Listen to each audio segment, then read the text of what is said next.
જાન્યુઆરીમાં જન્મેલા માણસો એટલે શું ખબર છે? વર્ષ શરૂ થાય એના પહેલા જ એમને લાગે આ વર્ષ તો આપણું જ છે ભાઈ. એમની ખાસિયત સાંભળજો, સીધા સાધા દેખાય પણ અંદરથી CEO લેવલનો દિમાગ ચાલતો હોય. ઝઘડો નહીં કરે પણ જો ગુસ્સો આવી ગયો ને તો ભૂકા કાઢી નાખે સામેવાળાના. કામમાં એકદમ ડેડિકેટેડ, પણ આરામ આવે તો એવી ઊંઘ લે કે એલાર્મ પણ રેઝિગ્નેશન આપી દે. અને બર્થડે બાકીના મહિના તો ઠીક, પણ જાન્યુઆરીમાં બર્થડે એટલે ટાટ ફે. ન્યૂ યર પ્લસ બર્થડે એટલે ડબલ એટીટ્યુડ.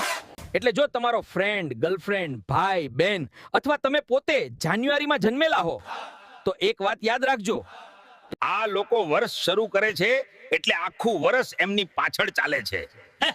બોલતા રહેજો, હસતા રહેજો. આ વિડિયો જાન્યુઆરીમાં બર્થડે આવતો એને મોકલી દેજો. બાકી મારા તરફથી બધા જાન્યુઆરી વાળાને હેપી બર્થડે. બહુ અઘરા માણસો હોય હો ખરેખર.